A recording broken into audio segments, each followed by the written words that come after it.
bastante pra mim a tua graça, receber a salvação e o perdão. É maravilhoso saber que para sempre com Jesus vou viver. É bastante pra mim a tua graça, a tua graça é maior que a vida,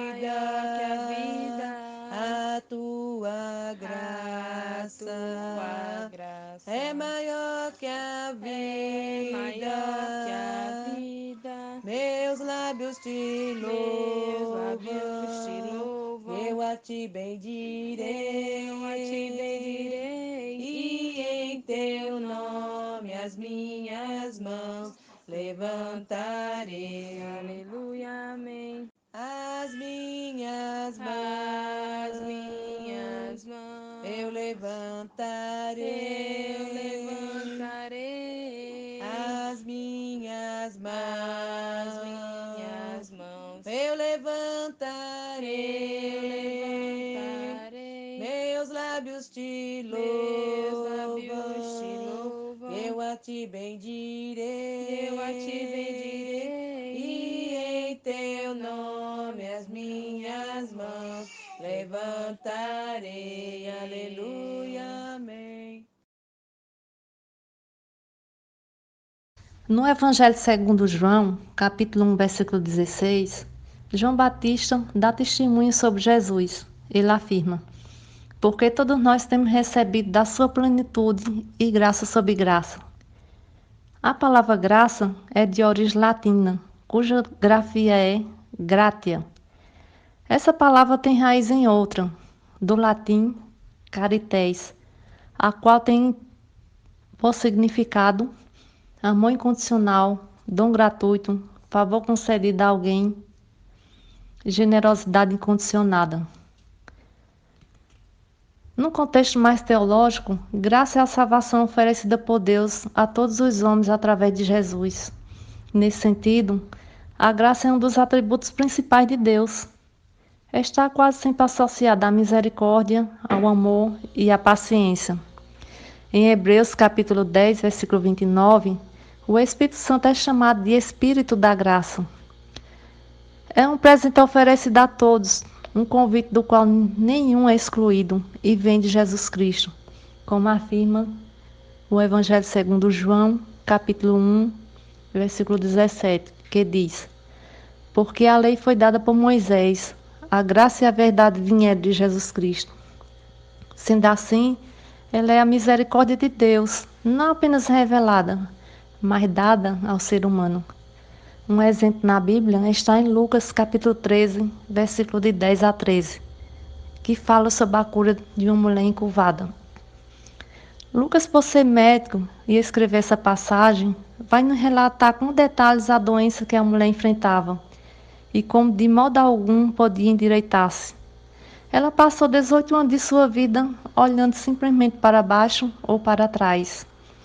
Imagine como era difícil para essa mulher fazer suas atividades cotidianas. O texto diz o seguinte: ora, ensinava Jesus no sábado numa das sinagogas. E vê ali uma mulher possessa de um espírito de enfermidade. Havia já 18 anos. Andava ela encurvada, sem de modo algum poder endireitar-se. Vendo-a Jesus, chamou-a e disse-lhe: mulher, estás livre da tua enfermidade.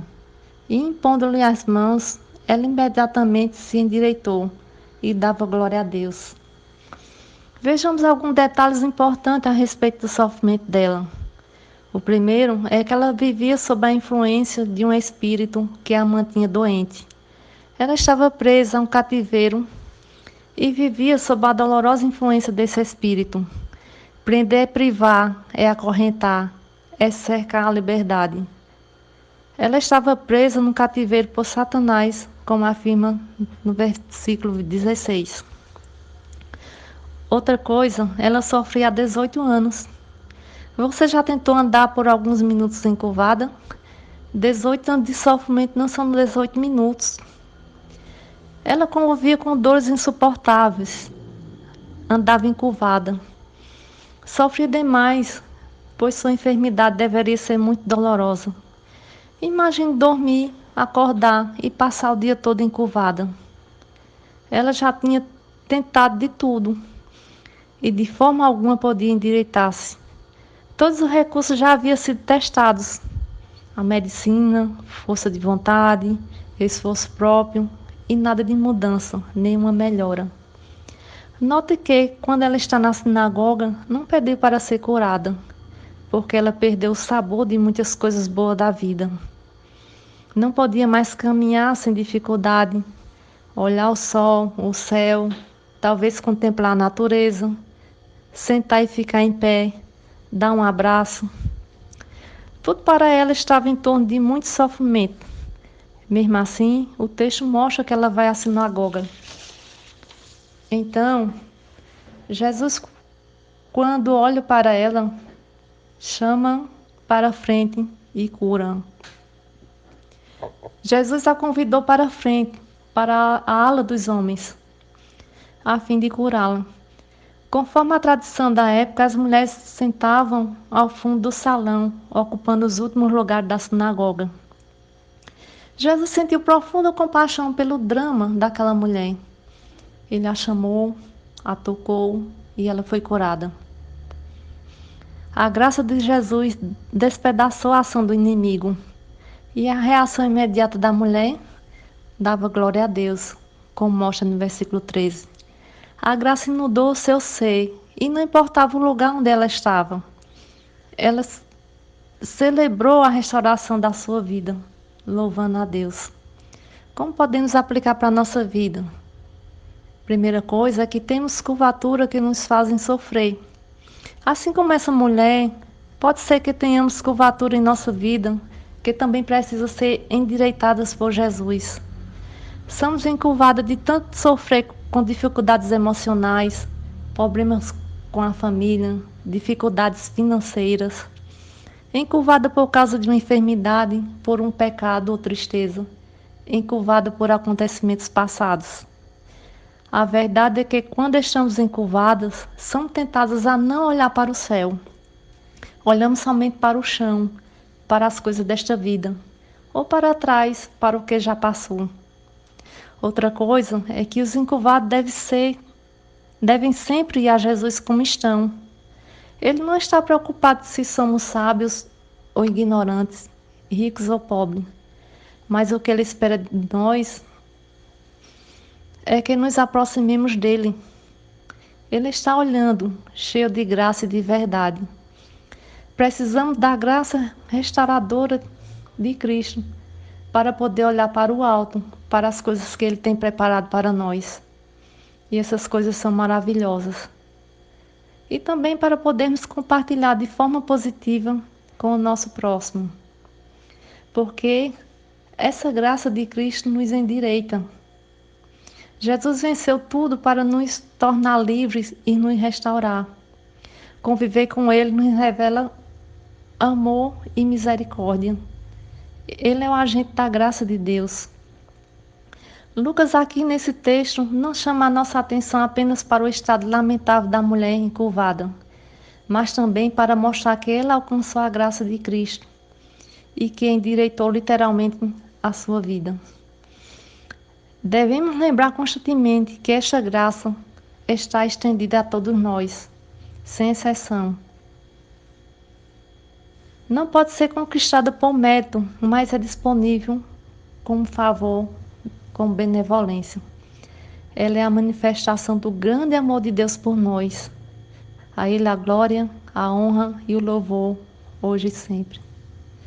Vamos nos empenhar a continuar alcançando essa graça que está em Cristo Jesus e transmitindo ela para as pessoas que estão à nossa volta, que estão sofrendo.